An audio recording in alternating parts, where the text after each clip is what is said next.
Assalamualaikum warahmatullahi wabarakatuh. Selamat pagi dan salam sejahtera untuk kita semua.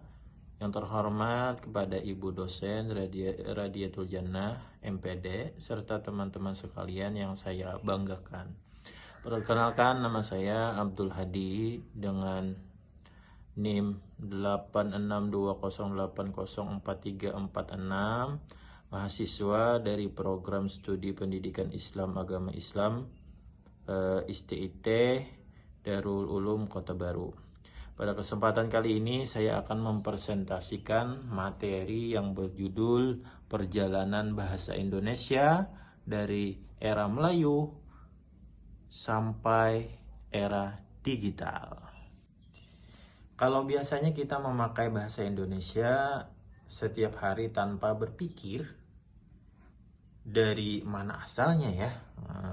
Hari ini kita akan sedikit berkenalan dengan sejarah bahasa Indonesia yang setiap hari kita pakai untuk chat, tugas kuliah, bahkan untuk bilang aku cinta padamu.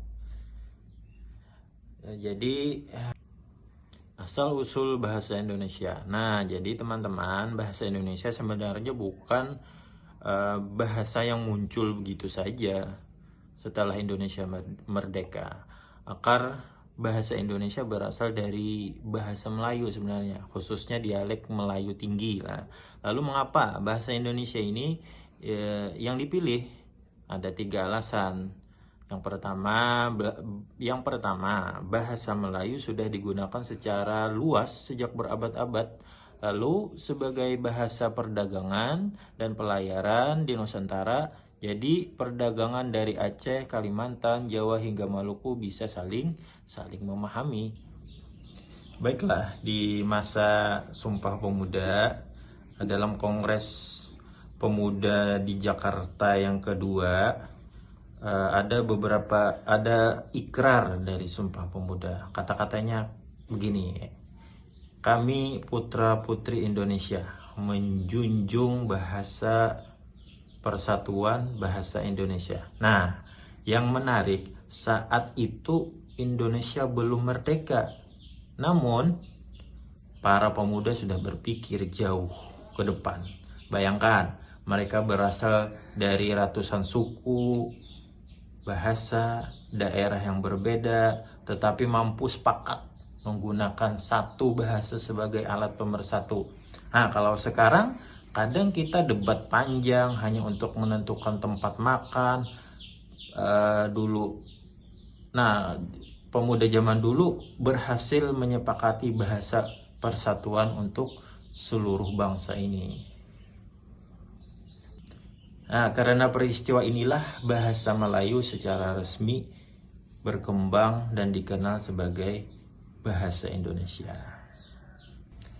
Nah, lalu perkembangan bahasa Indonesia ini dari tahun 1945 sampai 1990. Nah, setelah Indonesia merdeka di tahun 1945, kedudukan bahasa Indonesia ini semakin kuat. Dalam Undang-Undang 1945 pasal 36 ditegaskan bahwa bahasa Indonesia memiliki bahasa negara ialah bahasa Indonesia. Nah, sejak saat itu bahasa Indonesia digunakan dalam pendidikan, pemerintahan, hukum, dan berbagai bidang lainnya.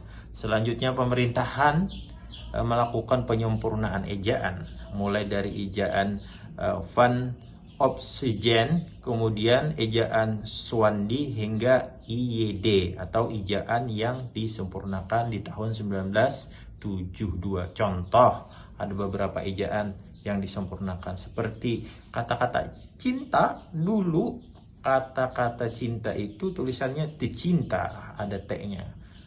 Kemudian jalan, the jalan, jenderal, the jenderal. Nah, untung saja ejaannya disederhanakan. Bayangkan kalau sekarang kita masih menggunakan penulisan status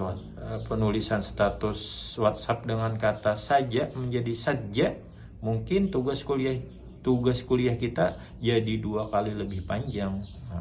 Pemerintah melalui pusat bahasa sekarang menjadi badan bahasa juga terus menciptakan dan membukukan istilah-istilah baru agar bahasa Indonesia ini tetap relevan dan perkembangan zaman.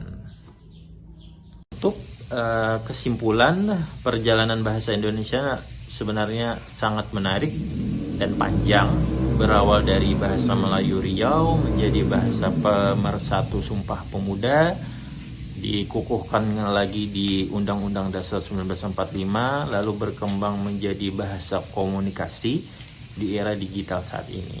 Bahasa Indonesia bukan sekedar alat komunikasi saja ya, tetapi juga identitas pemersatu bangsa.